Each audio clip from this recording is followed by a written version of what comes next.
Bismillahirrahmanirrahim. Assalamualaikum warahmatullahi wabarakatuh. Alhamdulillah binikmatillah. Asyhadu an la ilaha illallah wahdahu la syarikalah wa asyhadu anna Muhammadan abduhu wa rasuluh la nabiyya ba'da. Alhamdulillah pada pagi hari ini Allah masih kasih kita hidayah iman. Allah masih kasih kita kesehatan. Allah masih kasih kita nikmat di mana kita masih bisa makan, bisa berinfak, bisa beramal, dan itu luar biasa di tengah krisis seperti ini. Salawat beriring salam semoga tetap tercurahkan kepada Nabi Muhammad Sallallahu Alaihi Wasallam. Sebelum saya masuk materi, pertama saya ingatkan kembali kepada ummahat yang di rumah, kalau mengikuti parenting atau kajian Zoom seperti ini, terutama yang memang audiensnya ada juga di dalamnya bapak-bapak, mohon untuk menggunakan pakaian menutup aurat secara sempurna. Jadi jangan hanya berkerudung aja, ya, berkerudung aja, bajunya tangan pendek, atau nanti berkerudung, bajunya tangan pendek, pakai daster tangan pendek atau you can see, terus selutut, lupa berdiri, auratnya kelihatan, angkat-angkat tangan, nah ketiaknya kelihatan, ya, terus tangannya bagian sini tuh kelihatan. Tadi Ana sempat lihat tuh ada 2, dan kebetulan juga di layar yang sama itu ada bapak-bapak. Nah, maaf Ana ingatkan karena Ana lihat. Kalau Ana nggak ingatkan, Ana menjadi berdosa. Ana nggak bisa tegur secara japri karena Ana nggak kenal, nggak punya juga nomor kontaknya. Jadi tolong yang belum berpakaian secara rapi, pakai dulu. Khawatir nanti namanya kita punya anak kecil ya, nanti kita berdiri, kita ngambil apa, ngangkat-ngangkat tangan, nah kelihatan lah aurat kita. Ya, dimohonkan. Baik, tema kita hari ini adalah cerdas mendampingi buah hati. Di sana ada kata cerdas, ya, ada kata cerdas. Apa itu cerdas? Cerdas itu adalah tahu, ya, kontennya, keilmuannya tahu. Yang kedua, tahu juga strateginya, tahu juga teknik detailnya. Ya. Mungkin ibu-ibu udah tahu semua. Kalau mengajarkan berakidah Islam, bersyariat kepada anak penting. Ya. Cuman apakah kemudian tahu materinya, tahu strateginya, tahu tekniknya? Kadang tergambar. Nah, pada kesempatan ini Bu Nurul lebih menggambarkan secara teknis, ya, kepada ibu-ibu, bapak-bapak, ya, yang ada di rumah. Jadi nanti tahu betul arah, ya, arah pendampingan anak di rumah. Langsung slide yang kedua, Ustazah.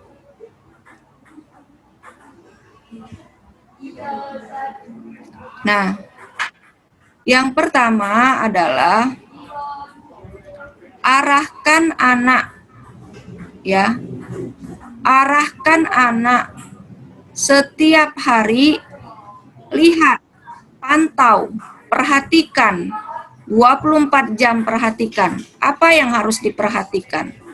Apa yang harus diarahkan? Mencintai Allah di atas segalanya. Apakah anak kita mengutamakan azan dari mainnya? Apakah anak kita mengutamakan mainnya atau panggilan orang tuanya? Apakah anak kita mengutamakan tahfizul Quran daripada ngobrol-ngobrol, berputar-putar? Nah, itu ya. Perhatiin tuh anak tiap hari. Dikondisiin untuk menuju ke arah ini. Nah, itu arah. Jadi ini rule, jalan yang harus ibu bapak tiap hari lakukan. Yang kedua, apakah anak kita sudah mencintai kebenaran? Apa indikatornya, Bu Nurul? Indikatornya adalah mencintai kebenaran. Anak kita sudah senang belajar, senang dia belajar. Tadi saya lihat tepuk-tepuk, udah senang. Nah, dengan cara. Jadi ikrar itu ada puluhan kata di dalamnya. Setiap kata dia punya puluhan ekspresi. Rodi itu lain ekspresinya. Bilahi lain ekspresinya. Nah, itulah anak-anak, ya. Nah, berarti dia senang dia belajar, senang dia mewarnai, senang dia berhitung, senang dia membaca, senang dia. Tidak jadi patokan, Bu, kalau TK itu tidak jadi patokan, wajib harus reguler. Karena memang anak TK kan masih mudi. Nah, tapi ketika dia lagi mudi, terus tidak reguler, ibu pelajari waktu-waktu yang dia enjoy, nyaman belajar, itu di jam-jam berapa.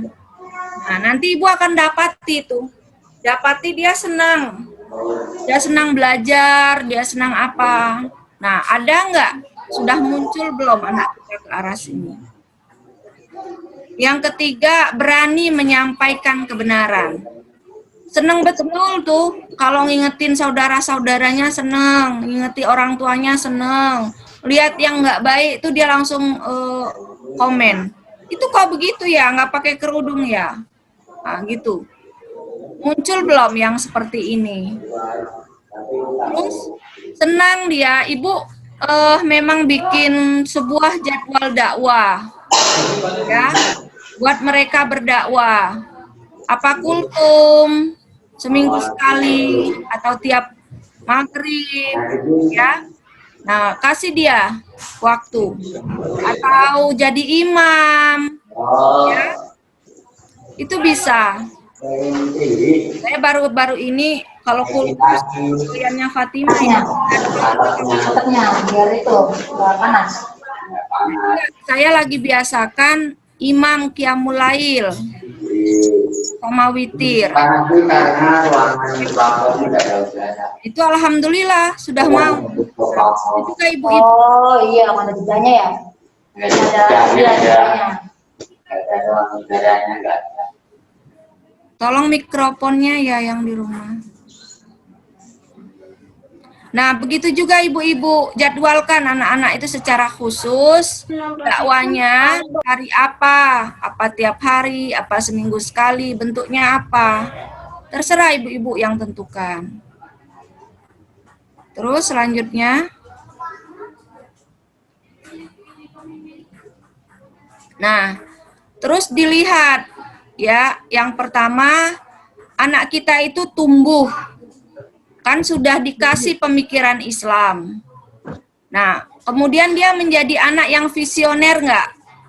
Mau dapat pahala, kalau ngaji itu mau dapat pahala, belajar itu mau dapat pahala, sholat itu mau dapat pahala, bantu ibu mau dapat pahala. Bukan ini, sudah ngaji, mana rotinya? Sudah murojaah, mana kata Umi es krimnya, Nah, berarti ibu ngebentuk dia menjadi anak yang materialistik.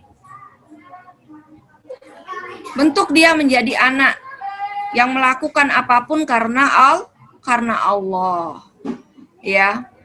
Yang kedua, fokus pada amal soleh. Perhatikan kegiatannya. Dari bangun tidur ke tidur lagi. Banyak nggak amal soleh yang dilakukan? Ibu fokuskan kepada amal soleh mereka. Sholat tahajud, sholat 5 waktu, rawatib, puasa Senin Kemis, murojaah, belajar, bantu orang tua, berdakwah. Nah, kalau ibu fokus kepada amal soleh anak, maka anak pun akan dengan sendirinya tersetting. Yang ketiga tadi kata Bu Nurul, ya, jadwalkan dakwah. Terus lanjut. Nah, dilihat tuh anak kita, ya, lisannya berzikir. Maksudnya apa? Terjadi idrok silabila, terjadi hubungan terhadap Allah apapun yang dia lakukan. Dia sholat, ingin semoga dapat pahala dari Allah. Dia belajar, semoga dapat pahala dari Allah. Dia tahfiz, semoga dapat pahala dari Allah. Nyapu, semoga dapat pahala dari Allah.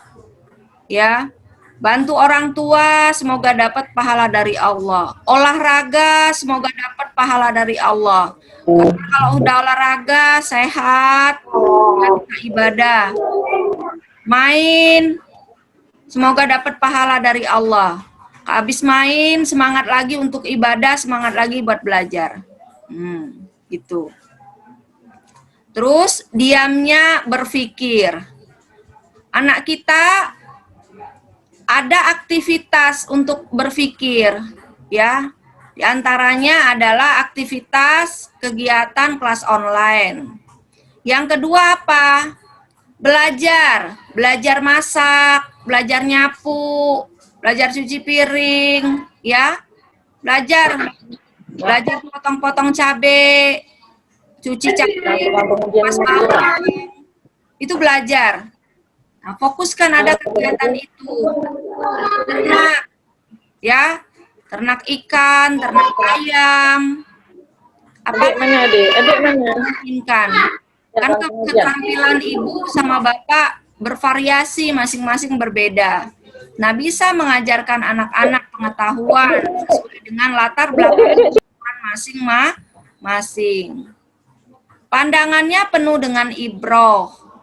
Anak kita itu ngomongnya nggak sia-sia.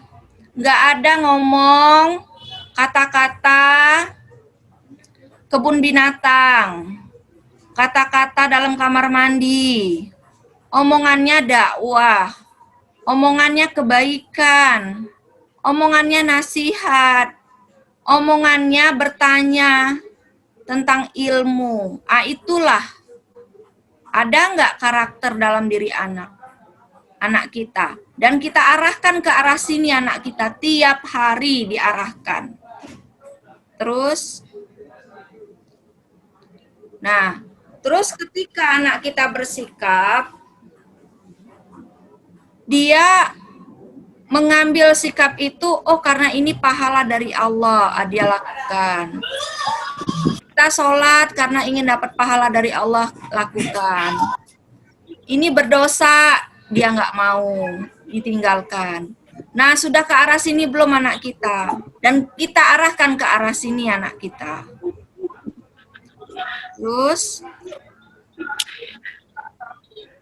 Terus Ibu yang berikutnya.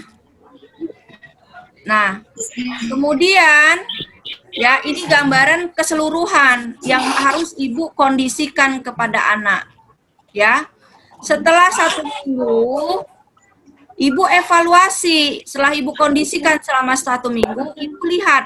Jadi selama dari hari Senin sampai dengan hari Jumat, Ibu menanam. Ya, menanam ini bibitnya. Kriteria anak hebat, kriteria anak calon ulama besar, ya. Anak yang tumbuh dalam keislaman. Ibu menanam tuh, ya, sikap yang benar sesuai dengan Al-Quran wa Sunnah. Ibu menanam dari hari Senin sampai dengan hari Sabtu taruhlah. Hari Ahad ya ibu panen. Ibu panen, perhatikan bagaimana tumbuh muncul belum tadi pengutamaan terhadap Allah, senang kebenaran, tumbuh belum? Ya, berani menyampaikan kebenaran, lisannya berzikir, diamnya berfikir, ya, pandangannya penuh dengan ibroh. Fokus tadi visioner, fokus amal soleh dan dakwah. Bersikap karena mendapat ridho Allah. Tumbuh belum itu? Dilihat dalam 1 minggu. Nah, nanti insya Allah ibu akan dibantu. Nggak sendiri-sendiri, ibu tinggal isi aja ya form panen ibu dalam 1 minggu. Jadi ibu akan merasakan hasil jerih payah ibu bapak dalam 1 minggu nanem itu buahnya apa. Nah, itu akan kelihatan ya. Nah, sampai di sini ada pertanyaan, silahkan. Bu Nurul buka forum tanya jawab lebih banyak biar kegambar nanti ibu-ibu semuanya. Ya. Silakan. Baik, Ustazah Nurul, silakan untuk orang tua dan wali santri jika ada pertanyaan bisa langsung disampaikan ya Ustazah ya. Ya. Baik, ada pertanyaan?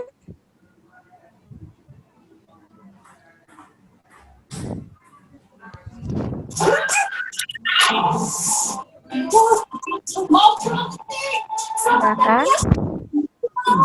Tadi sudah disampaikan bagaimana kita membentuk anak yang hebat ya, calon ulama besar untuk detailnya.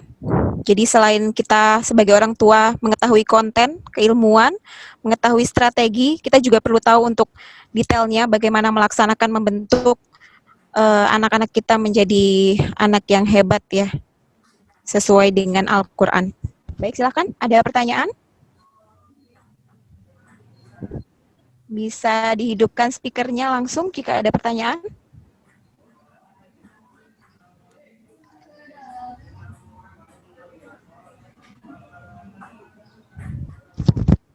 Ya.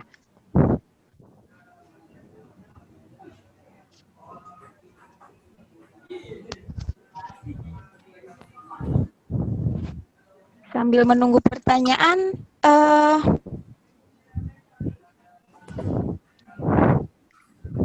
mau dilanjutkan Ustazah Afwan atau bisa ada selingan dari penampilan santri? Halo, Assalamualaikum. Oh ya, baik. Silakan. Ya, Waalaikumsalam. Silakan Umi. Bisa disebutkan namanya dan dari Bait Qurani unit mana? saya dari Banda Aceh. Baik, silakan. Saya mau bertanya, Ustaz, Ya, silakan. bagaimana caranya kita menyikapi anak yang jenuh?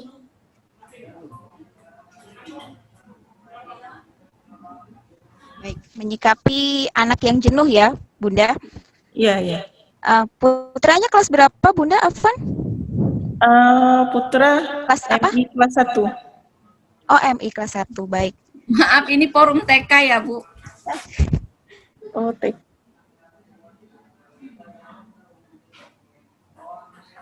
Sekali lagi saya tegaskan ini forum TK. Ya, jadi nanti yang ditanyakan anaknya yang TK Bait Qurani. Nah, kalau anak bagaimana menyikapi anak yang jenuh di TK, ya? Nah, anak yang jenuh di TK usianya TK, mulai dari playgroup, TKA, TKB. Jangan anggap jenuh itu sebuah masalah. Hal wajar, ya, hal sangat wajar kalau di usianya yang sekecil itu, playgroup, dia hanya melakukan aktivitas itu saja dan tanpa teman. Kondisi sekarang ini adalah kondisi yang tidak ya mengoptimalkan potensi sosial anak. Paham ya? Di mana anak tidak bisa bermain karena corona. Di mana anak tidak bisa ke sekolah. Di mana anak tidak bisa melihat variasi permainan-permainan sebagai sekolah. Kalau begitu, wajar nggak kalau kemudian anak menjadi jenuh? Wajar. Berarti masalah nggak? Masalah nggak? Tidak masalah. Ya, jangan kalau dia jenuh itu tidak masalah, sesuatu yang wajar. Yang luar biasa adalah bagaimana dalam kondisi yang memang jenuh itu menjadi sarapan pagi kita. Jenuh itu menjadi sarapan siang kita. Jenuh itu menjadi sarapan malam kita. Jenuh itu menjadi teman tidur kita. Jenuh itu menjadi teman tidur malam kita. Jenuh itu menjadi teman anak-anak beraktivitas. Bagaimana ketika kejenuhan itu memang menjadi warnanya langit seluruh jagat raya. Kemudian anak kita masih tetap rajin ibadah, senang belajar. Itu luar biasa. Kita tidak bisa, Bu, menghilangkan rasa jenuh, tidak bisa. Sekarang jenuh itu menjadi warna baju kita. Sekarang jenuh itu menjadi menu makan kita. Karena apa? Karena memang kondisinya seperti itu. Nah, bagaimana kemudian ya di tengah kejenuhan itu anak kita masih bisa punya kesadaran beribadah, masih punya semangat untuk belajar, senang belajar. Bagaimana itu? Nah, ini strateginya hari ini. Caranya apa? Tidak usah diucap jenuh, tidak usah dinilai jenuh. Cukup ada di sini. Oke? Ya, tidak usah digaris bawahi. Kita semua jenuh. Kalau ada kata kita semua jenuh dan kita harus menghentikan semuanya, berarti kita menstimulan anak, ya, menstimulan anak dengan cara memenuhi kebutuhan hidupnya dengan rasa, bukan dengan proses berpikir. Ya, nah, jadi lupakan kata jenuh, karena semua orang, anak kecil, ya, anak yang baru mau besar, orang dewasa, orang tua, semuanya merasakan kejenuhan. Yang ada pertama, kuatkan akidah. Umi jenuh.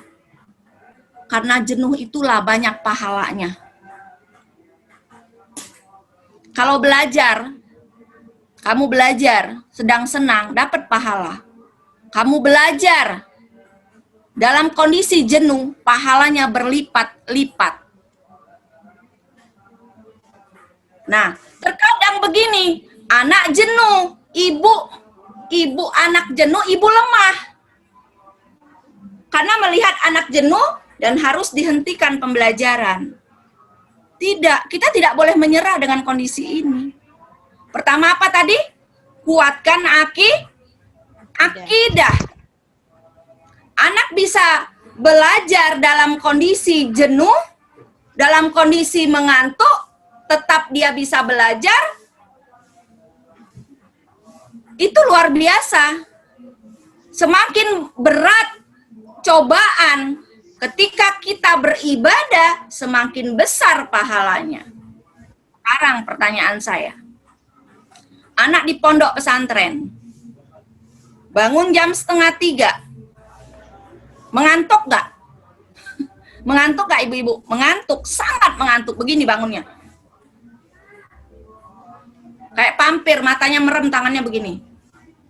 Takut jatuh. Mengantuk. Masalah nggak itu? Nggak masalah. Orang bangunnya jam 3 pasti ngantuk. Pasti ngantuk. Harus diberhentikan? Tidak, karena ada kemuliaan di situ. Apa kemuliaannya?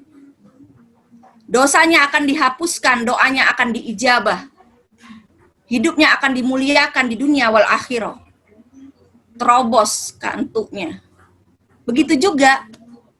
Ya. Oke ya. Jadi hadapi dengan apa tadi? Mengutamakan Allah di atas segalanya. Termasuk rasa jenuh. Sholat dulu nak. Capek Umi. Capeknya akan hilang. Allah ganti dengan pahala. Selalu gitu. Mental Uminya menangkan semua. Menangkan Allah. Di atas rasa sedih, lelah, jenuh, bosan, malas, kalah semua. Ketika kita ikut aturan Allah, itu akidah. Tadi di awal. Makanya Bu Nurul teknis banget. Makasih Ibu sudah bertanya. Sehingga bukan berarti yang bertanya tuh orang tidak tahu. Mungkin orang diam itu karena dia tidak tahu, bingung mau nanya apa. Ya. Nah, maksud dari poin pertama, ya, mencintai Allah di atas segalanya. Ajarkan anak mencintai Allah di atas segalanya.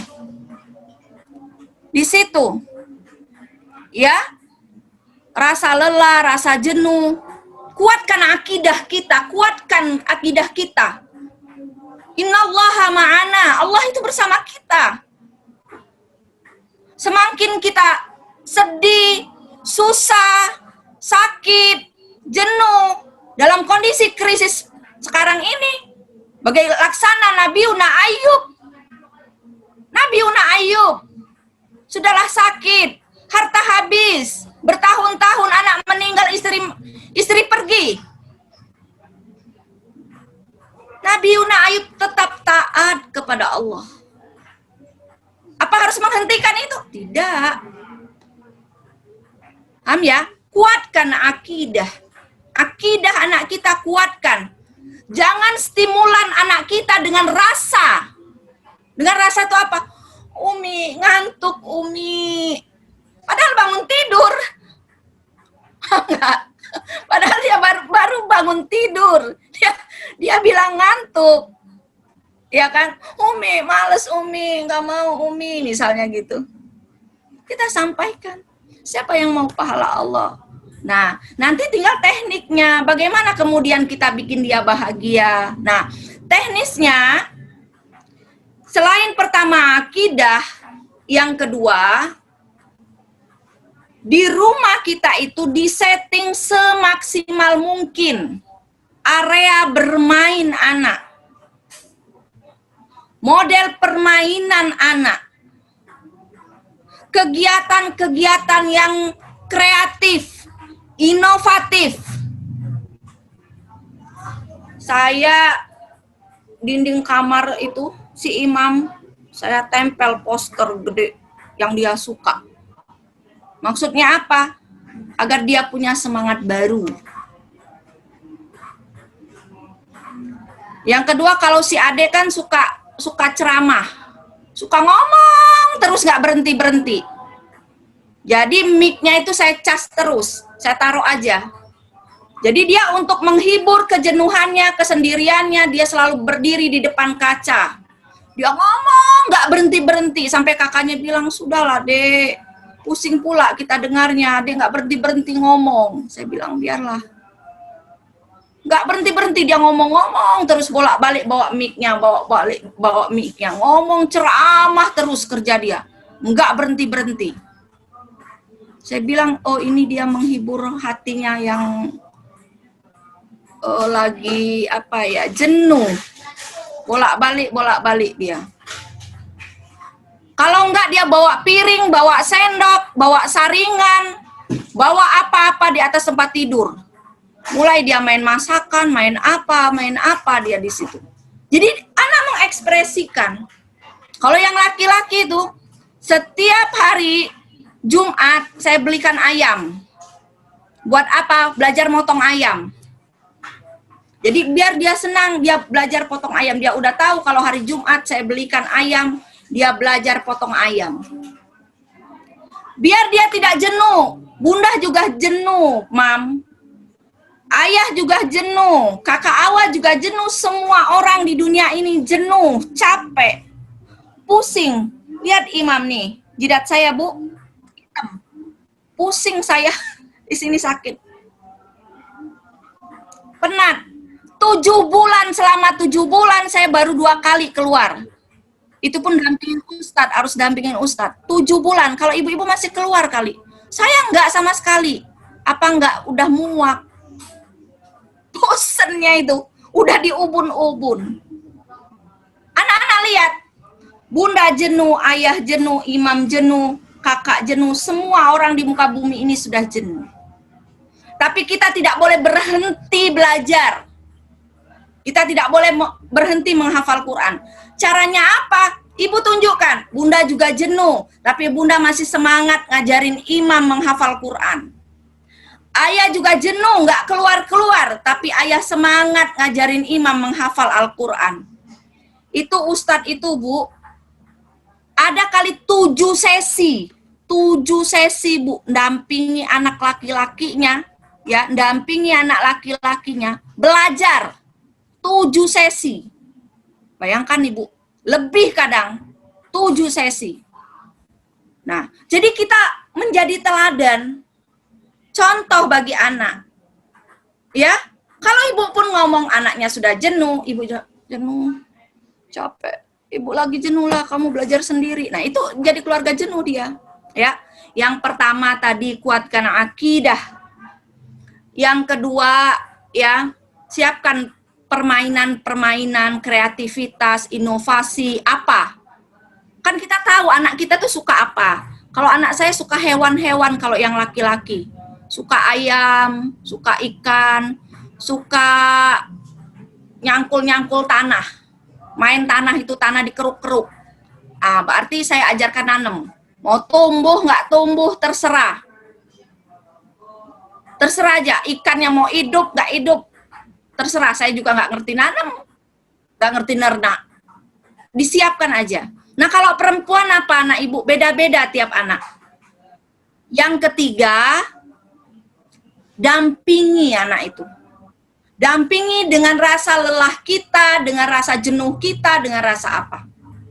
Sampai Bu, sampai Ustadz itu dampingin imam, separuh matanya merem, separuh matanya lihat imam, nyimak imam. Kadang saking lelahnya dia, tuh dia sampai begini.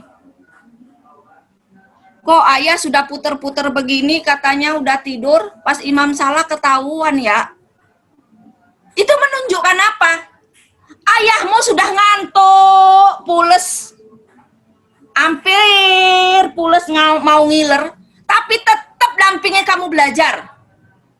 Rasa kantuk tidak menghentikan kita untuk belajar.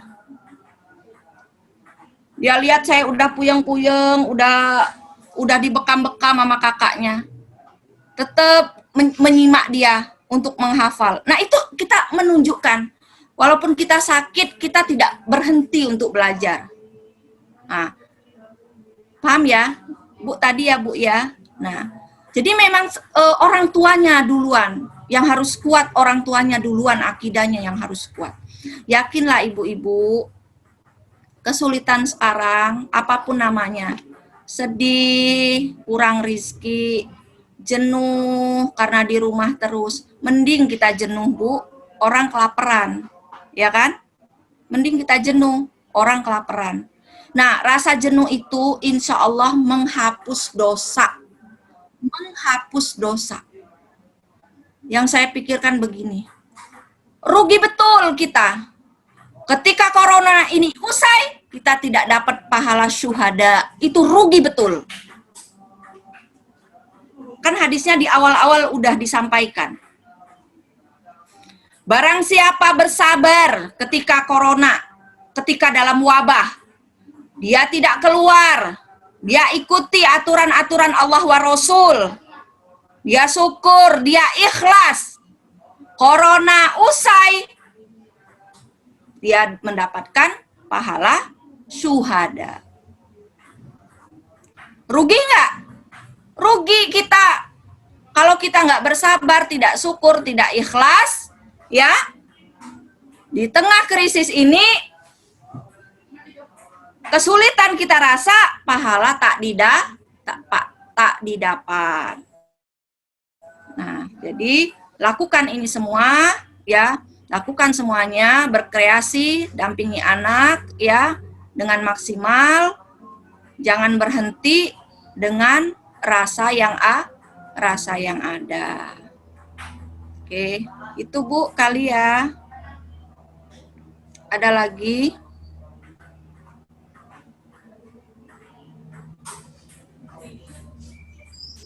Ada pertanyaan selanjutnya, Ustazah? Sudah ada pertanyaan selanjutnya, Ustazah Afwan? Selanjutnya pertanyaan dari orang tua Ananda Anissa dari TKB RA Ciputat. Saya tinggal bersama orang tua. Kalau lagi ada sepupu main ke rumah, anak-anak suka bablas kegiatan belajarnya. Harus diingatkan terus. Sampai harus diantar ke kamar mandi untuk ambil wudhu untuk sholat. Itu masih wajar karena umurnya yang 5 tahun atau bagaimana, Ustazah? Iya. Dan, ya. Afwan, saya kejar target menghafal tahfiz, tapi ketika baca hadis dia sudah tidak mau. Jadi hadis kalah dengan murojaah hafalan Al-Quran. Itu bagaimana, Ustazah? Syukuran. Iya. Pertama, setting rumah kita. Kita tahu anak kita belajar jam berapa. Oke. Kalau saya, Fatimah belajarnya habis subuh. Dari habis subuh sampai dengan jam 6.30, udah. Itu jadwalnya Fatimah. Di jadwal itu nggak boleh kemana-mana dan orang nggak boleh masuk. Nanti sesi jam 7, masuk jam 7, sampai dengan jam 8, Ustadz ngajar imam dalam kamar. Maka saya, Fatimah, Zawata, nggak boleh masuk kamar itu. Karena kalau Fatimah, kalau imam lihat Fatimah, lihat saya, lihat Zawata, dia ngeblank hafalannya, bingung dia, lihat kita minum, lihat kita makan, karena rumah kita cuma itu doang, kamar, tempat makan, tempat minum, tempat bercanda, tempat belajar. Jadi saya memposisikanlah diri duduk sama Fatimah di depan kamar mandi. Berat. Kamarkan Ibu, 1 jam saya nongkrong depan kamar mandi. Karena bagian rumah kami nggak ada lagi, cuman itu doang. Apalagi tetangga, saudara. Nah, dikondisikan ya. Kalau jam anak belajar, kunci dulu rumahnya. Anak disampaikan. Nanti kalau sudah belajar baru boleh. Ya, biar tidak pecah konsentrasinya. Kalau anak 5 tahun itu sudah bisa diajak komunikasi. Beda dengan anak playgroup. Kalau playgroup, rumahnya dikunci juga, naik-naik kursi, naik-naik itu ya, meja, naik-naik tempat tidur, ngangkat-ngangkat bantal. Kalau playgroup, kalau TKA masihlah berputar-putar dikit. Tapi kalau usia 5 tahun itu sudah bisa, insya Allah ya. Yang penting kita disiplin aja, tapi jangan kasar. Terus target, nggak usah target ya Bu. Waktu corona ini nggak usah target yang terlalu banyak. Contohnya, kalau saya sama Ustadz, targetnya, kalau Fatimah, targetnya apa? Targetnya dia punya kesadaran ibadah, punya kesadaran belajar. Itu aja 2.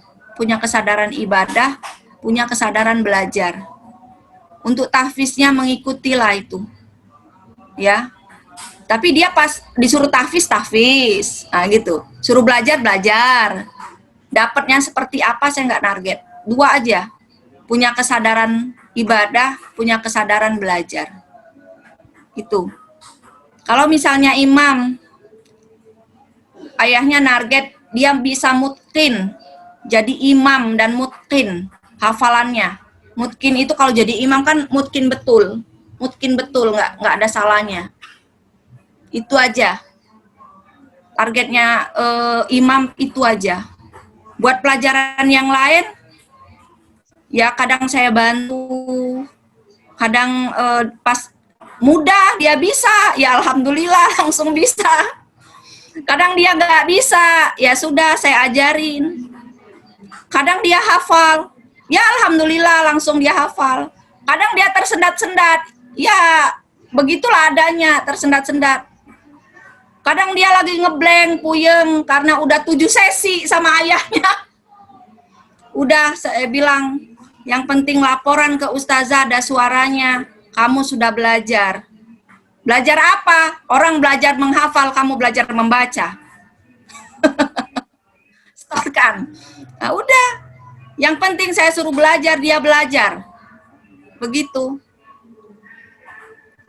Kuantum, waktunya udah padat.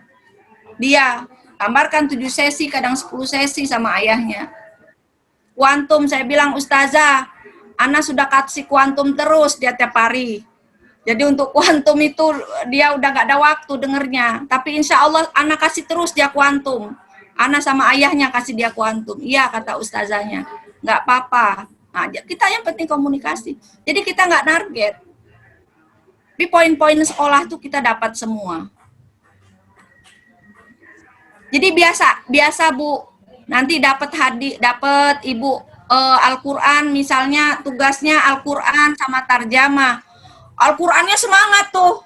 Pas tarjamahnya udah nggak semangat lagi ya. Udah etot udah. Pas misalnya tarjamah didahulukan, tarjamahnya bagus. Tahfiznya dia mau suara doang, kadang nggak mau kirim suara. Nah itu biasalah ya, karena kepala sekolah dan guru tahu, ibu-ibu bukan guru. Banyak kadang ibu tidak bisa mensiasati untuk anak belajar lama. Tapi yang penting, ibu sudah bacakan hadis itu. Ya, walaupun dia duduk di situ, paling enggak, dia enggak buka suara, tapi dia sudah mendengar. Belajar bukan itu, belajar.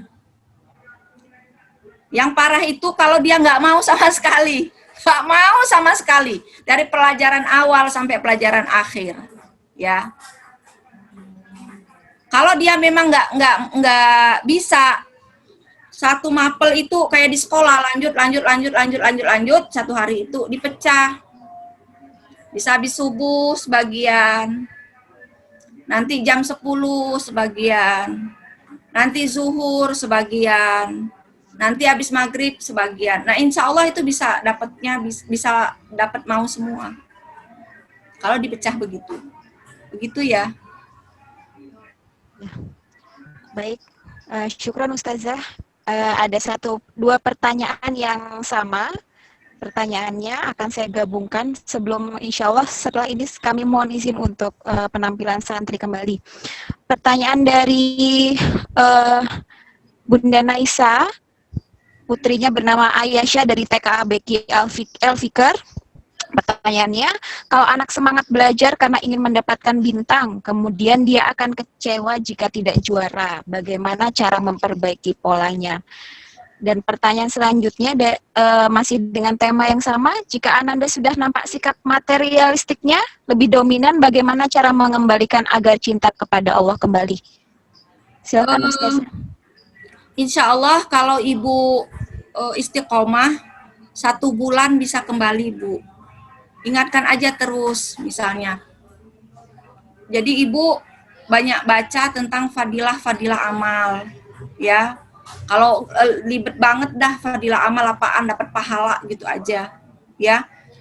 Kalau kamu baca Al-Qur'an 1 huruf dapatnya 10 dari Allah kebaikan. Nah itu sering ngomong begitu, sering. Kalau kamu, nih alhamdulillah sudah bantu Umi Umi sayang jadinya. Allah juga sayang, Masya Allah. Hari ini udah dapat kasih sayang Allah ya, soleha ya, gitu. Atau kalau dia sudah menghafal gitu ya, menghafal. Saya lihat tuh matanya kayaknya ingin berkata, sudah berhenti ya, gitu ya. Seakan-akan dia ingin berkata begitu. Begitu dia selesai, saya langsung peluk. Ya Allah, di depan dia tuh saya peluk terus tangan saya gini. Ya Allah, kuatkan anak saya ya Allah. Semoga Imamul Muttaqin menjadi anak yang soleh, menjadi ulama besar. Saya bisikin, moga jadi ulama besar ya nak ya, gitu. Saya bisikin begitu. Dan itu sering gitu. Ngomong begitu tuh sering ke anak. Kalau saya dengar misalnya Fatimah habis kultum, biasanya dia habis kultum dia langsung masuk. Dia mau minta puji. Anak perempuan kan suka dipuji ya.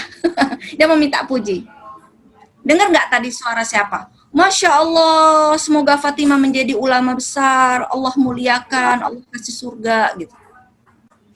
Jadi kita nggak gini, Fatimah hebat, Fatimah hebat, luar biasa nggak saya. Langsung saya doa. Ya Allah, jadikanlah Fatimah ulama besar. Berikanlah kemuliaan kepada Fatimah di dunia wal akhirah gitu. Nah gitu. Itu sebulan lakukan, insya Allah.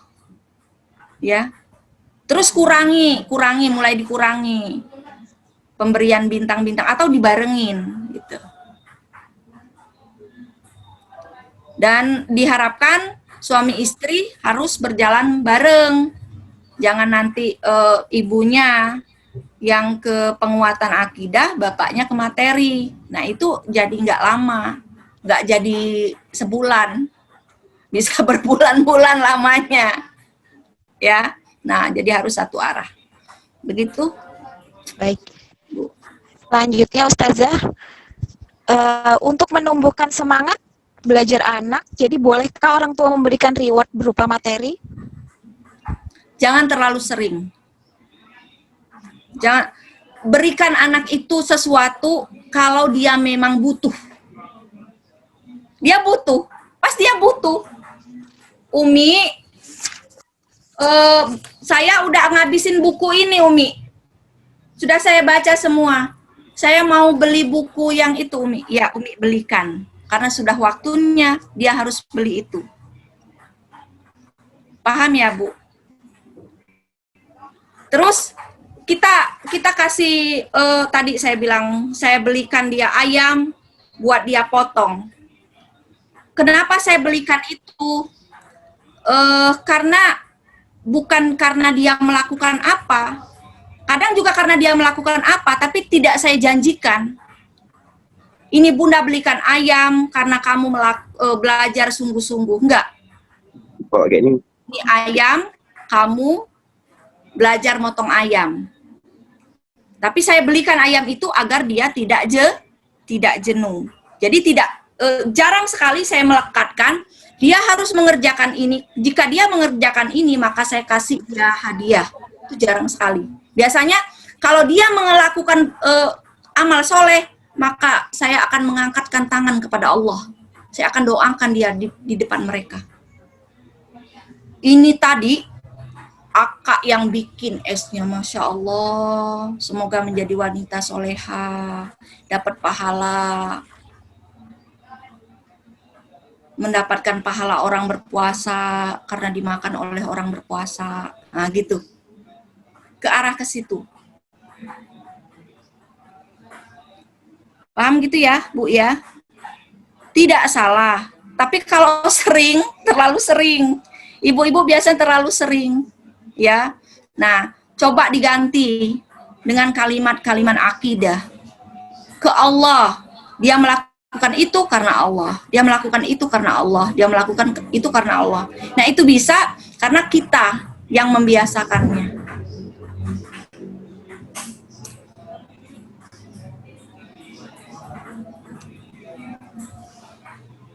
Silakan. Ada lagi? Ingin bertanya, Bu. Ya. Assalamualaikum warahmatullahi wabarakatuh. Waalaikumsalam. Assalamualaikum warahmatullahi wabarakatuh. Saya mau bertanya, sebenarnya bukan teknis ya Bu, non teknis. Jadi saya pernah dapat statement kakak yang paling sulung juga termasuk yang harus diperhatikan pendidikan agama, akhlak dan adabnya. Sebab darinya lah adik-adiknya akan belajar dan mengikuti dirinya. Saya pernah dapat statement ini, Bu. Tata kondisi saya, anak saya pertama berkebutuhan khusus, yang kedua seperti biasanya. Nah, ini apa ya? Apa ini statement ini secara umum itu harus orang kena atau memang apa statement ini pernah ada diajarkan di dalam akidah gitu loh, Bu? Diulang, Bu. Tadi anak pertama Ibu kenapa? Anak pertama saya berkebutuhan khusus, Bu. Oh iya. Nah, akhirnya statement ini apakah ini pernah ada di dalam proses belajar secara Islam gitu, Bu? Oh, ya. Nggak ada Islam bilang begitu. Ya. Cuman secara jadi kalau anak pertama kita itu berhasil, dia akan menjadi lingkungan terbaik kan buat adik-adiknya. Ya kan? Ya. Akan menjadi lingkungan terbaik buat adik-adiknya. Ya. Nah, ketika misalnya kakaknya bermasalah, dia akan mempengaruhi adik-adiknya. Ya kan? Ya. Tapi untuk kasuistik Ibu, itu bagaimana Ibu bisa mengkondisikan, memposisikan kakaknya itu menjadi ladang pahala adik-adiknya. Paham, Bu ya? Iya, iya, iya. Iya, Bu. Pernah jangankan Ibu, kakak dan adik-adiknya, saya memposisikan temannya yang mempunyai satu masalah kepribadian, memang ada masalah secara psikis ya, secara psikis dan biologis anak itu terlanjur masuk gitu ke Beki. Nah, Ya. ilmunya sih nggak ada, jadi dia terlanjur masuk kasus itu. Kemudian seluruh orang tua dan teman-temannya ini reaksinya luar biasa karena memang anaknya sikapnya itu mencederai, mencederai dan menyakiti gitu. Bagaimana kami di sekolah membangun? Kasihan dia sakit, dia pengen seperti kalian, ajari dia. Jadi dipasangkan, yang ini ngajarin yang ini, nanti yang diajarin dipukulnya tuh kadang merah sininya. Saya udah ajarin ustazah, tapi saya malah dipukul. Masya Allah, banyak kali itu pahala buat kamu. Allah hapus dosa kamu, Allah akan mudahkan kamu menjadi ulama insya Allah. Bersabar dalam berdakwah begitu. Rasulullah juga pernah berdarah, pernah giginya patah berdakwah. Oh ya ustazah. Nah jadi sehingga ada satu masa di Bait Qur'ani itu dalam satu angkatan, jadi sangat menjaga anak ini, sangat menjaga anak ini. Walaupun ada orang tua itu yang masih aja tetap begitu masalahin. Nah apalagi kondisi ibu kan, ini kan kakaknya, ini adiknya, adik kakak. Jadi bangunlah sang adik menjaga kakaknya, sang adik menstimulan kakaknya. Kita bangun seperti itu. Tidak selamanya yang atas itu menstimulan yang bawah. Bisa saja kita bikin yang bawah menstimulan yang atas. Atau yang lebih baik itu mempengaruhi yang di bawahnya. Nah, gitu Bu dibikin. Iya, ya Bu. Terima kasih. Syukran Iya. Baik. Pertanyaan selanjutnya Ustazah dari orang tua Ananda Hisham kelas KB. Bismillah, afwan Ustazah. Bagaimana agar fitrah belajar anak tidak rusak sehingga sampai umur berapapun anak akan terus tumbuh jadi pembelajar yang hebat? Sehingga orang tua targetnya bukan seberapa cepat dia selesai dan hafal, tapi seberapa besar sudah mencintai Al-Quran dan istiqomah. Karena terkadang orang tua terlalu besar ekspektasinya terhadap anak. Syukran Ustazah. Iya. Kalimat ini kalau memang mengerti tentang perkembangan anak, boleh digunakan. Jadi begini, jangan terlalu menuntut anak di luar batasnya. Gitu ya. Nah, saya punya 2 anak. Saya punya 4 anak. Saya bandingkan.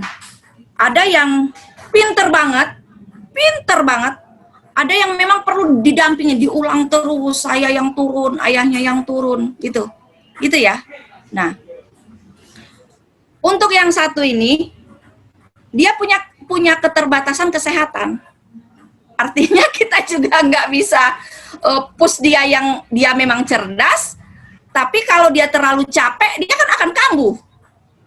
Paham ya? Paham. Kalau yang kedua, dari kemampuannya, kalau dia terlalu dipush, dia akan menangis. Dia akan menangis, terus keringet dingin tangannya. Nah, itu bagaimana menyikapinya?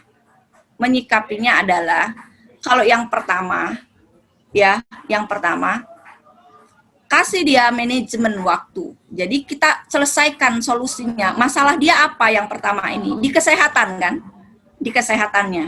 Nah, ketika kakak sehat, terus pacu. Karena dia cerdas tadi kan? Cerdas dia. Untuk menutupi apa? Kalah sakit ini. Nah, jadi ketika kakak sakit, kakak istirahat. Ketika kakak sehat, kejar. Nah, paham ya? Nah, yang kedua, gimana kalau anak kemampuannya? Bukan begini. Udahlah dia diajarin nggak bisa, diajarin dia nggak bisa-bisa, nanti dia malah tertekan. Bukan begitu. Kita optimalkan upaya kita. Misalnya, kita pakai kalau dalam psikologi ngajar anak itu, ya ada Vygotsky. Vygotsky ini yang pertama, orang tua menjadi pendongkrak anaknya. Jadi kemampuan anak ibu kan begini. Kalau dia belajarnya misalnya standar, tanpa turun tangan orang tua, dia akan begini dia. Atau di bawah dia, di sini posisinya, di sini nih. Di bawah, ini standar, dia di bawah standar. Nah, gimana orang tua bisa dongkrak anaknya? Biar dia bisa di standar atau di atas standar. Dengan cara apa? Bisa dengan cara meresumkan, bisa dengan cara ibu talaki terus, ibu bacakan lagi, ibu bacakan lagi, ibu bacakan lagi, ibu bacakan lagi dengan senang hati. Ibu ulang lagi, ibu ulang lagi. Kalau orang belajarnya misalnya cuman diulang 3 kali, dia 20 kali, 20 kali diulang, dikasih motivasi, diulang, dikasih motivasi, diulang, dikasih motivasi, terus begitu didampingi. Diresumkan, dibuat dia bahagia. Kita jangan makan dulu kalau dia belum selesai. Kita siapkan minumnya, kita siapkan apanya, begitu Bu. Ya, bukan berarti udah dia nggak mampu, sudah nggak usah. Bukan, kita kondisikan, kita bantu. Nah, selain kita menjadi pendongkrak, harus ada tool of mind. Kalau anak daya ingatnya yang agak kurang, kita bermain di kreativitas, inovasi, ngajarin anak untuk daya ingatnya. Ya, kita pakai daya ingatnya, alat ingatnya. Apa alat ingat? Macam-macam. Misalnya bisa begini, kalau cool, pas kata cool kita gini. Gitu. Kalau misalnya pas kata langit kita begini-begini. Tangan kita angkat-angkat begini. Itu tool of mind namanya. Ya, ke anak. Nah, terkadang orang tua begini. Anak sekarang tuh kayaknya dipaksa. Kayaknya dipaksa, nanti dia malah akan tidak senang belajar. Nah, kenapa anak itu sepertinya dipaksa? Karena ibunya tidak tahu strategi mengajarkannya. Ya. Nah, kita udah jelaskan dari awal. Ajarkan anak itu dalam aktivitas sehari-hari. Lekatkan dengan aktivitas kita, lekatkan dengan aktivitas anak. Ya. Saya lihat tuh Bu Tiana ya suka bikin, ibu-ibu lihat video-video Bu Tiana nggak? Saya mau tanya dulu, penasaran saya. Itu suara Bu Tiana sama anak Bu Tiana, apa Bu Tiana suara Bu Tiana sendiri? Coba dibuka mic-nya. sama putri saya, Bu. Nah, itu menunjukkan Bu Tiana itu senang banget belajar main sama anaknya. Kelihatan gitu. Kelihatan dia menjadi anaknya, tapi anaknya tidak menjadi dia. Ibu-ibu itu kadang ibu jadikan, pengen anak ibu dijadikan ibu. Nggak bisa. Coba lihat video-video yang Bu Tiana itu. Nah, dia jadi kayak anaknya. Gitu. Kata Ustadz itu, siapa, Dek? Bu Tiana. Saya bilang, Bu Tiana itu? Iya, saya bilang Bu Tiana itu. Oh, katanya, saya bingung mana Bu Tiana, mana anaknya. Jadi kalau udah di video itu, kalau Bu Tiana udah sama anaknya, bingung mana Bu Tiana, mana anaknya. Nah, disitulah kelihatan nanti ibu itu menyampaikan materi, menjenuhkan atau tidak, membahagiakan atau tidak. Kalau menyampaikannya dengan cara bahagia, ya, dengan cara bahagia, kadang saya ngajar tahfiz, ada lucu-lucunya juga. Gerakan saya, kadang saya melompat-lompat begitu, nanti dia ketawa, dia seneng. Memang lama waktunya, tapi dia bahagia, ya kan? Kalau dia misalnya dia TK, dia nggak bisa kalau saya dudukkan di depan saya, dia pasti berputar-putar karena anaknya aktif. Maka saya dudukkan di pangku sini, saya pegang tangan satu saya, satu ini saya bisa buka Quran apa. Nah, kaki saya yang sebelah sini, kaki paha ini. Nah, saya angkat-angkat dia, saya dudukkan di paha ini, saya angkat-angkat ini dia misalnya, saya angkat-angkat ini. A'udzubillahi minasyaitonir rajim. Saya angkat-angkat. Maksud saya jangan bengong dia. Nah, kalau diam aja dia bengong, dia ngelamun gitu. Jadi rasa bahagia itu terus kita jaga. Pada yang lalu kan Bu Nur bilang, konten tidak perlu banyak. Pertama nggak usah target, konten nggak usah banyak, ya kan? Konten nggak perlu banyak, sajikan dengan bahagia. Sajikan dalam setiap aktivitas anak.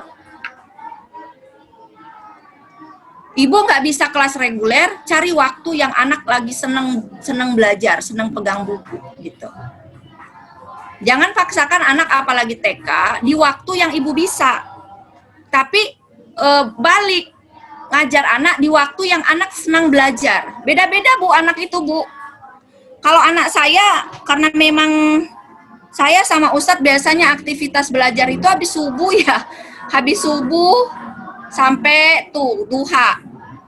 Sore sampai habis maghrib.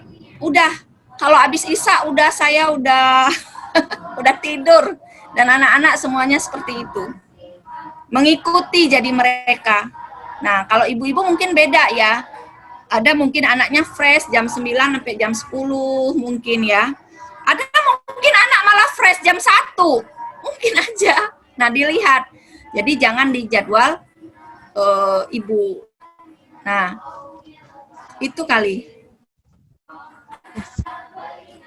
Baik. Syukron Ustazah. Lanjut pertanyaan selanjutnya. Mohon bertanya Ustazah, saya Indra, ayah Lupna, TKA Beki BSD, usia Lupna 4,9 tahun. Pertanyaannya, anak saya suka kalau mau sholat itu ngobrol terus, mulai dari mau wudhu, ambil mukena, sampai mau takbir sholat. Padahal sudah sering dibilang kalau mau sholat itu fokus, jangan ngobrol dulu. Tapi masih saja dilakukan. Bagaimana ya Ustazah, cara mengatasinya? Ya, dia anak perempuan, Pak. Anak perempuan itu potensi bahasanya lebih daripada anak laki-laki. Kalau anak laki-laki di usia 4-9 tahun ini, di motorik kasarnya yang dia dominan. Ya, jadi dia bergerak terus. Kalau anak perempuan, dia sehat, dia cerdas, itu dilihat dari ngomong terus dia. Jadi anak yang cerdas itu dia memiliki kosakata yang sangat banyak. Karena dia menangkap bahasa-bahasa yang ada di sekitarnya. Nah, tapi diingatkan aja terus ya, diingatkan terus, didampingi terus. Ya. Memang itu lagi masanya, Pak. Saya juga nyimpen tuh 4,9 tahun, dia 4 tahun. 4 tahun berapa bulan ya gitu. Dari bangun tidur sampai tidur lagi ngomong terus, ceramah terus. Nah, kerjaannya begitu.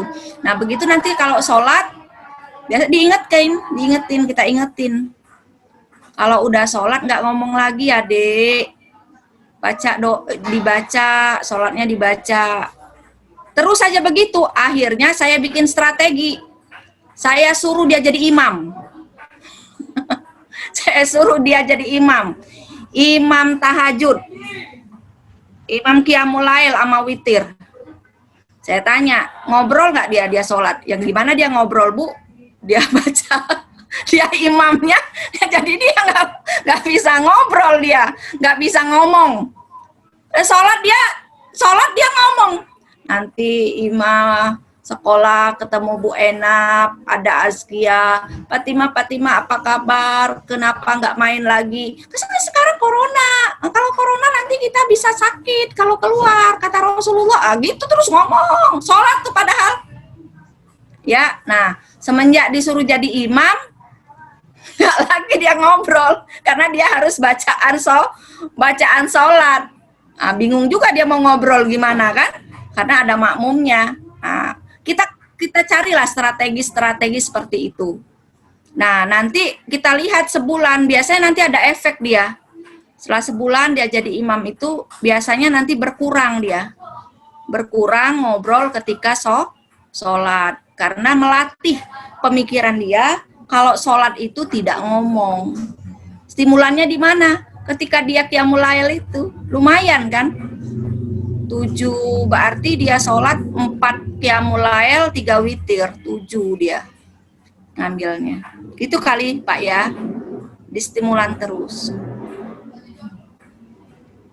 Baik. Ada Pertanyaan lagi? selanjutnya Ustazah. Ya. Masih ada Ustazah. Bagaimana caranya untuk mengatasi anak yang sudah kecanduan gadget? Gadgetnya dijual.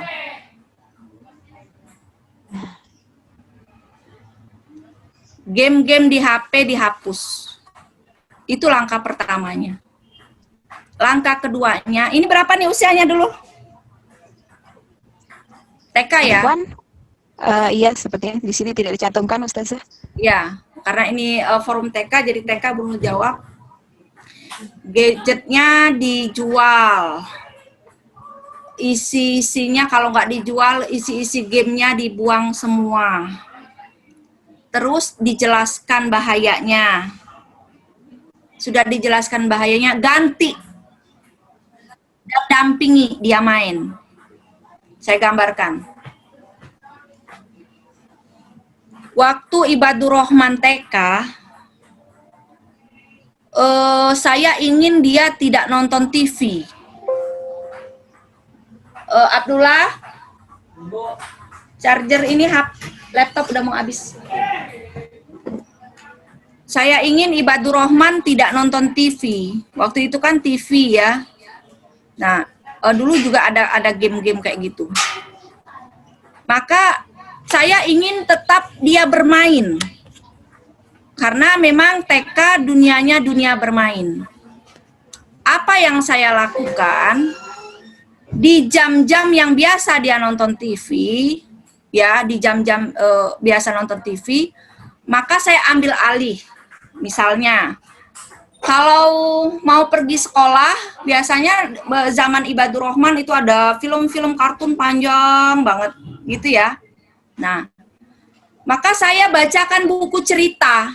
Saya bacakan buku cerita begini, gerak saya begini, gerak saya begini, gerak saya begini, gerak saya. Dia kan biasa sambil makan tuh nonton, ya kan?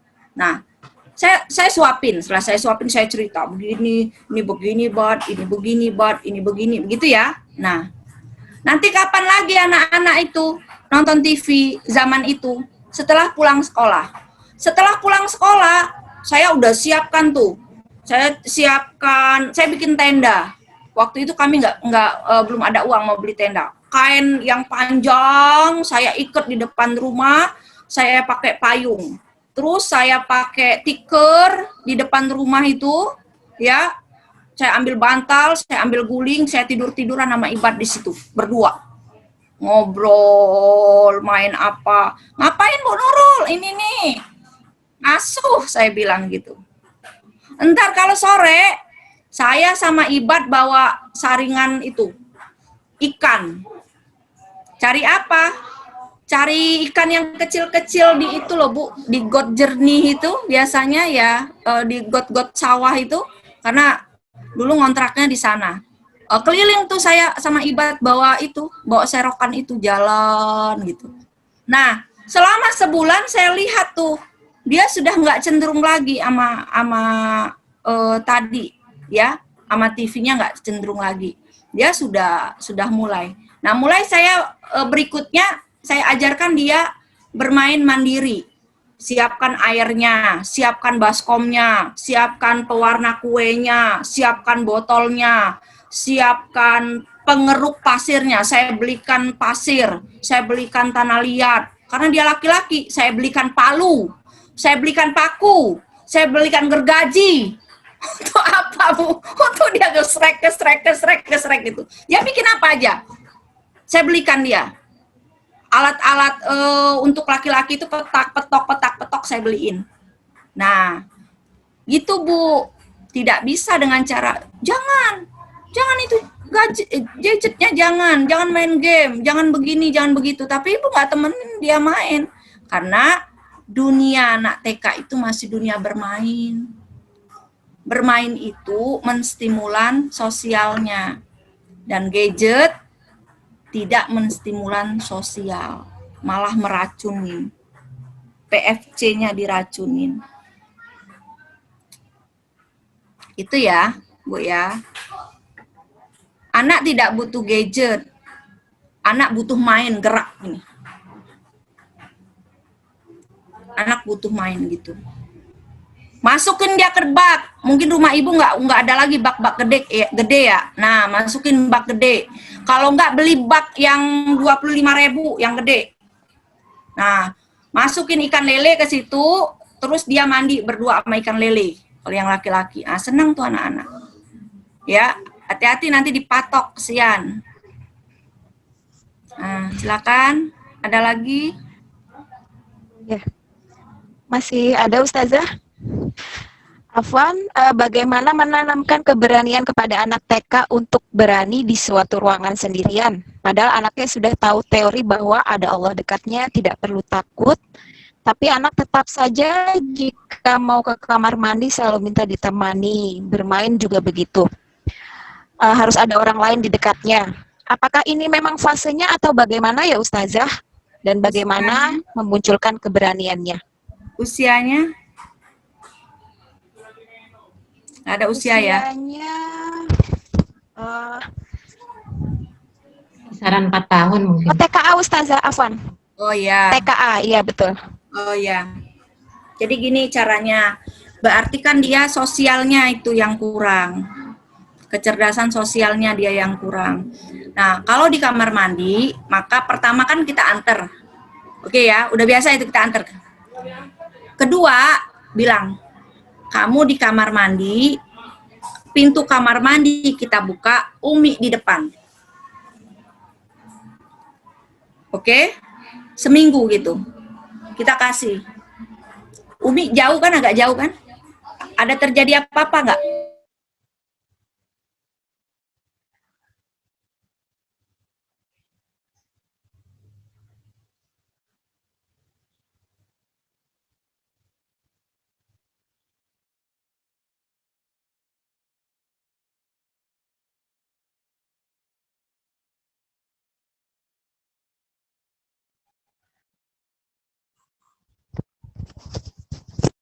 Kita pakai ini dulu ya, Ustazah ya. Tadi laptopnya tiba-tiba mati.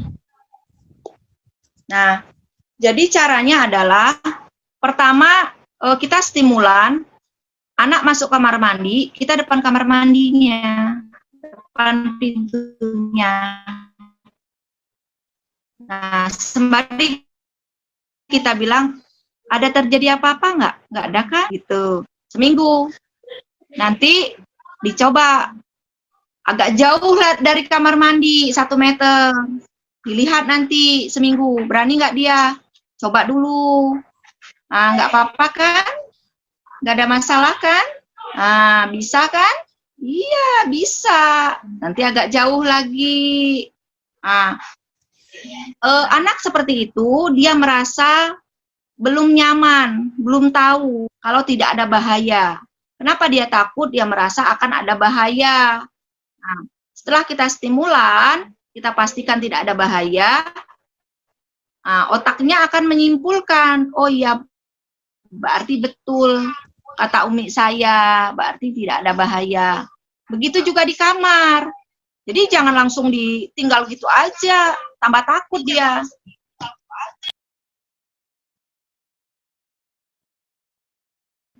Nah, gitu ya. Jadi nanti misalnya di kamar, ibu mau tinggal, taruh dulu anak, masuklah. Bunda di depan pintu, Bunda lihat kamu, nah gitu, gak apa-apa kan? Tuh ada Bunda. Nah dibuka tirainya, nanti kita semeter, Bunda ada, Bunda gak ngeliat, nih ada Bunda. Nah pastikan, gak terjadi apa-apa kan?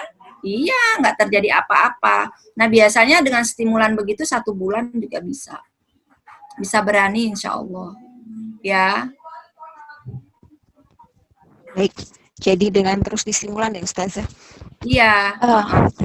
Baik, pertanyaan selanjutnya, jika anak-anak mendapatkan kata-kata tidak baik dari temannya, bagaimana cara membersihkannya Ustazah, tanda kutip, dari santrinya kelas TKA Ustazah?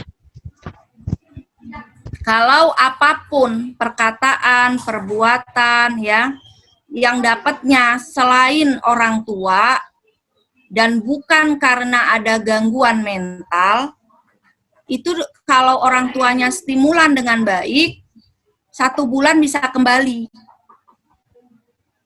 Ya, di treatment yang kayak Bu Nurul tadi dibilang ngomong begitu, nanti dapat dosa dari Allah, tidak disayang Allah. Ngomongnya yang baik. Nanti begitu dikontrol terus, tiap hari didampingi. Tapi yang agak susah berubahnya adalah kalau ngomong kasar, berbuat tidak baik, ngomong tidak baik, itu sumbernya dari orang dewasa yang ada di lingkungan rumahnya, termasuk orang tua, nenek, atau tante yang tinggal di situ. Nah, itu agak sulit berubah sampai dengan adanya perubahan orang-orang dewasa tersebut. Paham ya, Bu ya? Nah, kalau memang sumbernya dari luar, itu tinggal orang tuanya mengkondisikan dengan baik. Unung lagi ngisi training nih.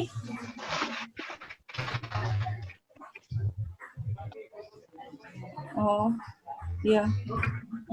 Belum selesai.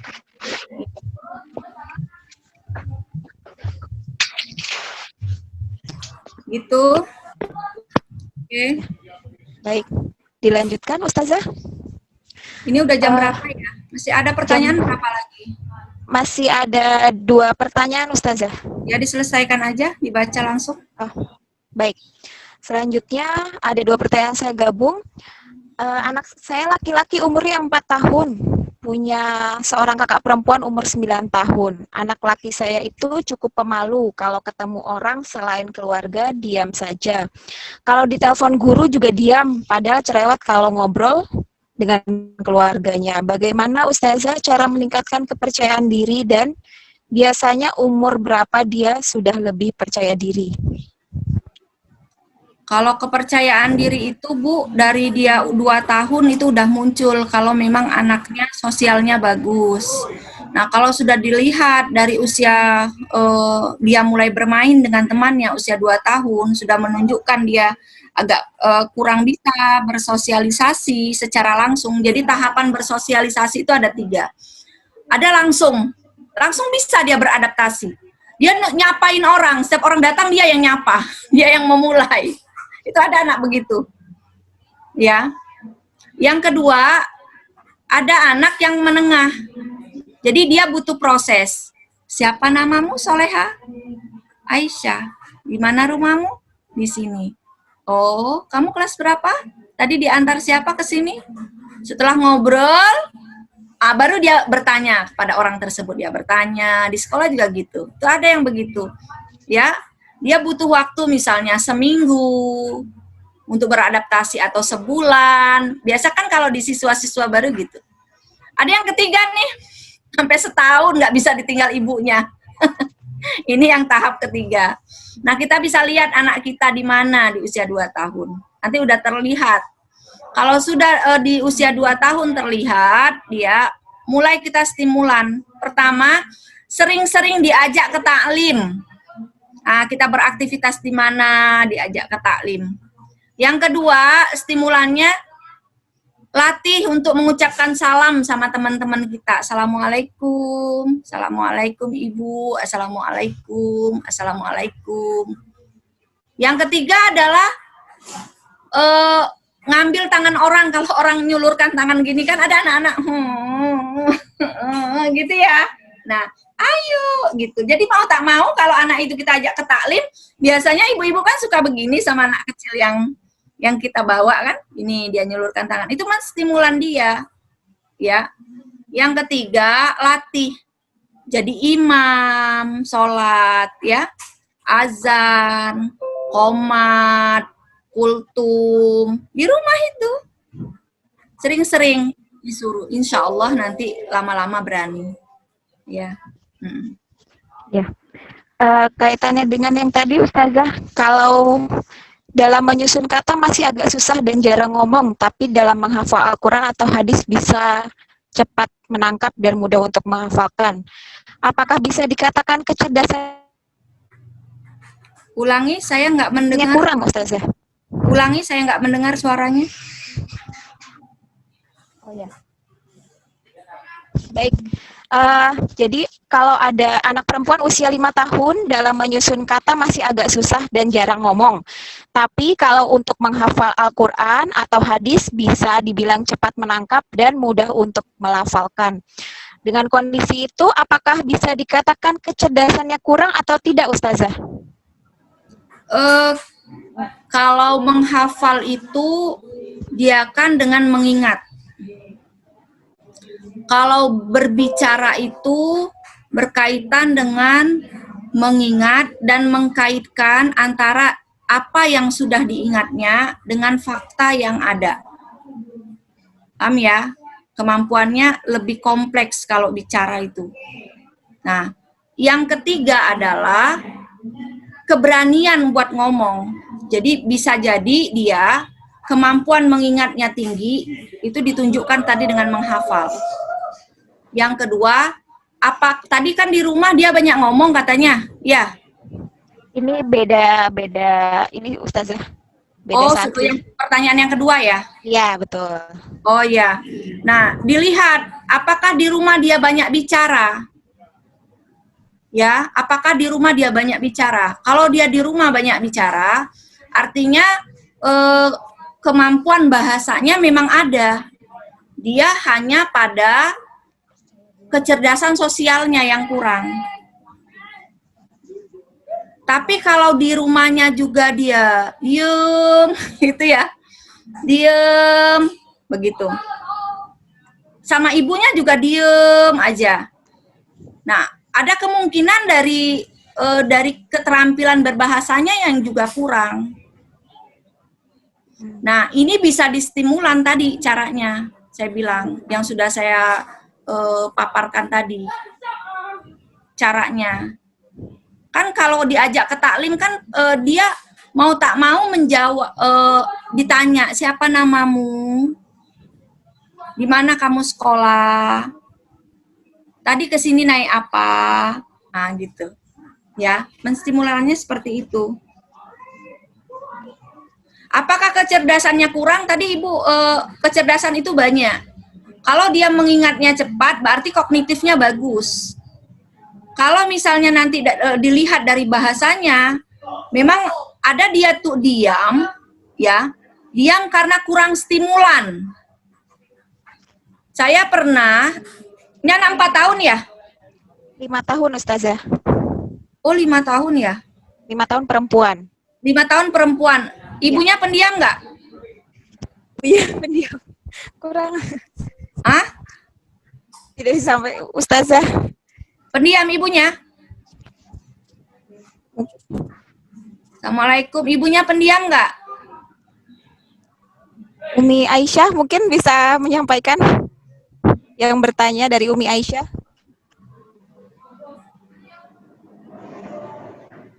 Ustazah, ini Uminya pendiam nggak? Tidak disampaikan di sini Ustazah. Nah, silakan. Ya Bu,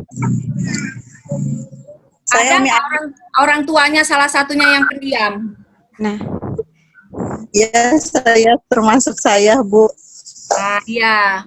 Mungkin itu gennya ibu diam. Nah, perkembangan bahasa itu nggak mesti harus dengan bicara, Bu. Nanti dia terkait dengan nulisnya. Kalau memang nulisnya nanti dia bagus, berarti bukan di perkembangan bahasanya, ya, di kecerdasan sosialnya.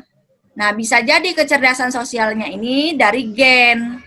Nah, kalau gitu, kalau ibu sudah pendiam, nah, harusnya nanti ibu bawa ke taklim, deketin sama teman ibu yang banyak nanya. Ya, sama teman ibu yang banyak nanya. Pasti tanya terus anak ibu. Ini rasanya apa? Enak apa enggak? Tadi sama siapa ke sini? Naik apa? Bayarnya berapa? Ininya berapa? Itu ngomong terus jadi anak tuh. Kalau anaknya diam, ibunya pendiam, bagaimana dia mau stimulan anaknya ajak ngomong?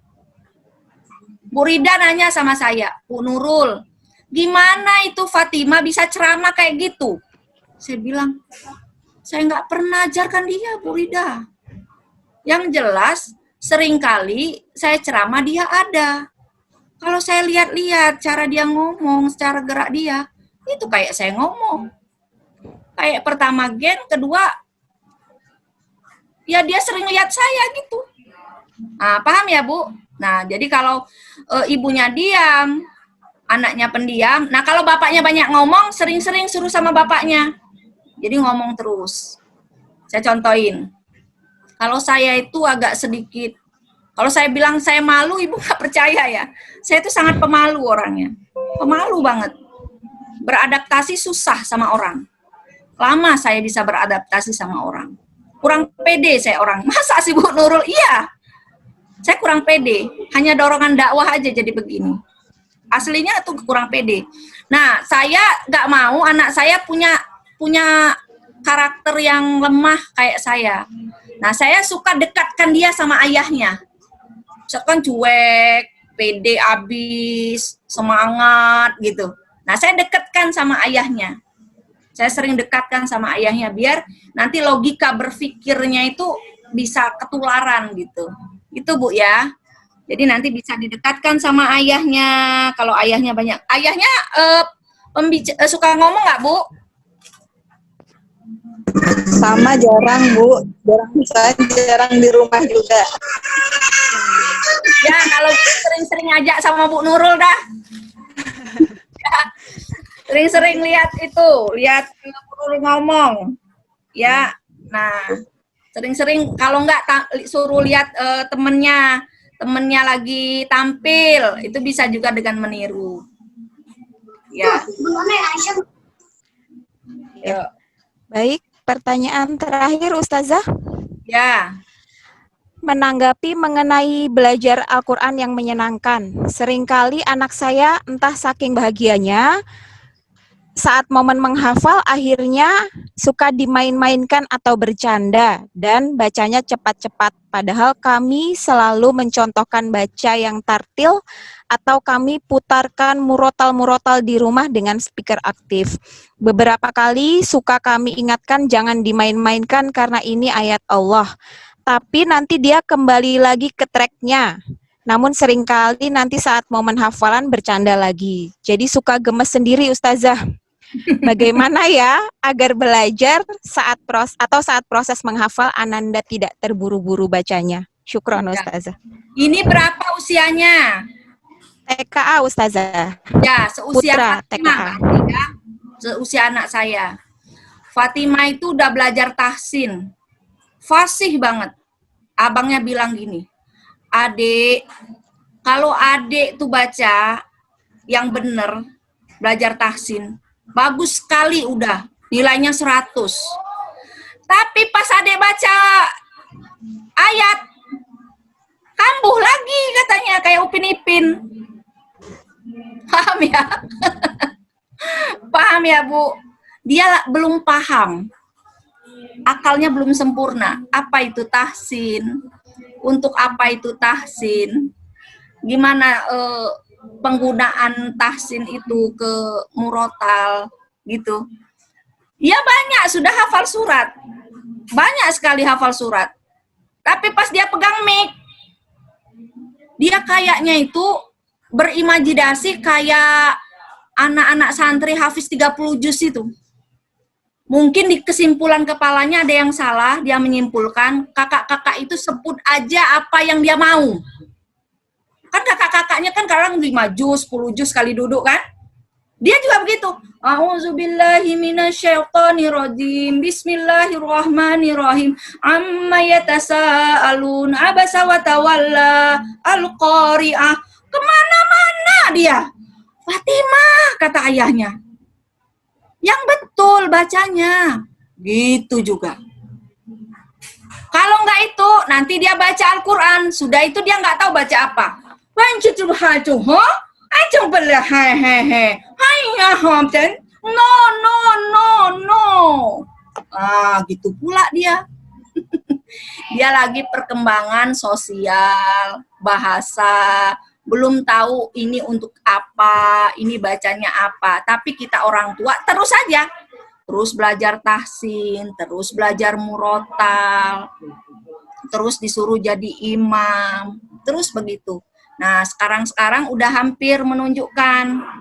Sesekali tuh bacaannya sudah satu Al-Qari'ah, satu apa. Tapi kalau ditagih sama ustazahnya, Fatimah setoran Al-Qari'ah, ya benar setoran Al-Qari'ah. Tapi kalau sudah pegang mic, nah kayaknya dia menyimpulkan ada kesimpulan yang salah. Kalau menurut saya dia belum paham. Ketika kakak-kakak itu murojaah, dikiranya semau dia aja ngomong itu. Nggak tahu. Kalau misalnya Al-Muluk dari awal sampai akhir, kayaknya dia belum paham itu. Nah kayaknya yang anak ibu tadi begitu, Bu. Ya udah bagus. Setelin terus aja murotal.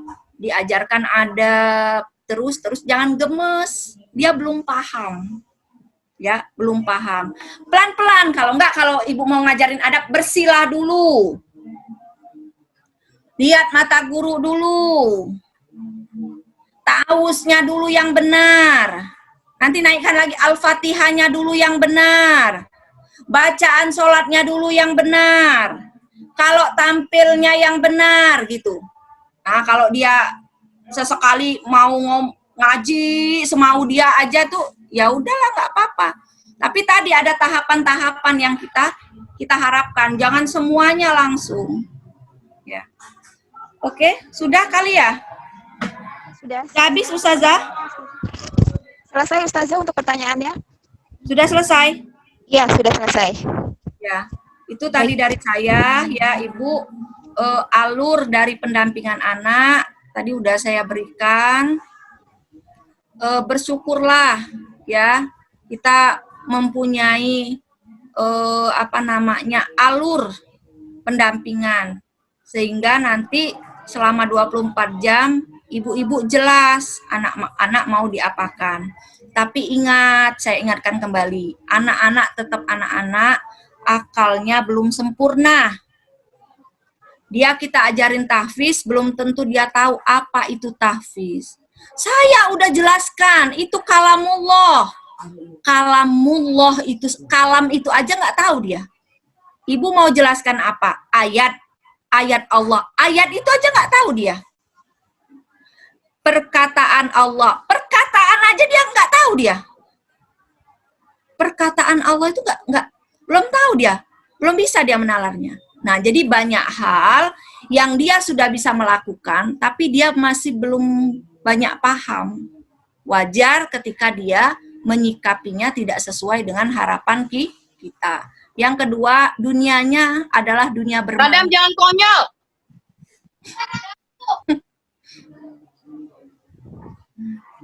Speakernya, Bu, ada yang kebablasan.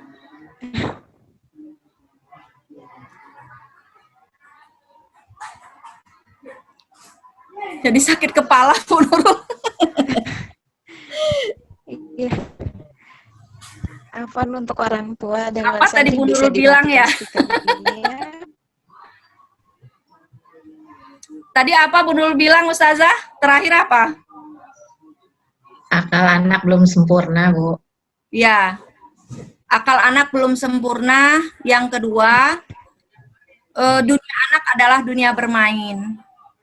Ya, dunia anak adalah dunia bermain. Jadi kita penuhi kebutuhan bermainnya itu. Karena bermain itu adalah belajar bagi anak. Belajar apa? Belajar konsep. Belajar apa? Belajar menstimulan motoriknya. Belajar apa?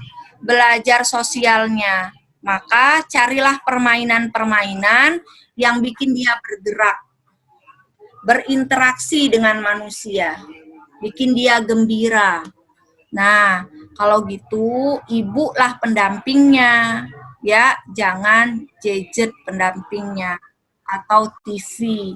Karena TV dan gadget tidak membuat anak bergerak, tidak membuat anak berinteraksi dengan manusia, membuat dia pasif dan fisiknya menjadi lemah. Ya, itu saja dari saya. Teruslah berjuang, teruslah istiqomah. Satu pesan saya kepada ibu-ibu semua, amalkan habis sholat tahajud atau habis sholat subuh, baca la ilaha illa anta, la ilaha illallah wahdahu la syarikalah, lahul mulku wa lahul hamdu wa huwa ala kulli syai'in qadir. Baca 100 kali. Ya Bu, kita bermunajat kepada Allah, mohon pertolongan kepada Allah. Perbanyak baca istighfar. Dengan kondisi sekarang ini, semoga dengan pengakuan dosa di hadapan Allah, Allah angkat krisis ini. Ya, Rasulullah mengamalkannya, perbanyak istighfar sebelum tidur.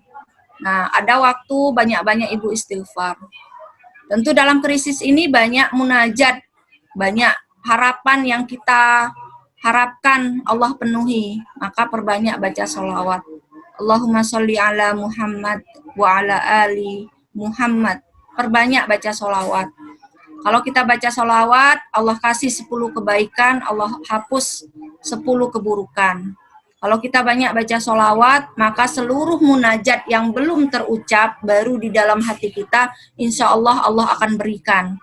Makanya kalau kita kepengen apa, anak kita jadi ulama, kita bayangin muka anak kita bacain sholawat pada Nabi. Kalau saya Ibadur Rahman Ibun, abang mau lomba, saya kapan saya ingat dia, saya baca sholawat terus. Ibu di sini waktu itu corona dia 2000, kita belum apa-apa, saya baca sholawat, saya bayangkan muka dia. Apa aja, murid, anak, orang tua, ya, terus apa suami, nah banyak-banyak baca sholawat, bermunajat kepada Allah. Itu saja, teruslah istiqomah, lupakan rasa jenuh, sedih, ya, galau, karena semua orang merasakan itu.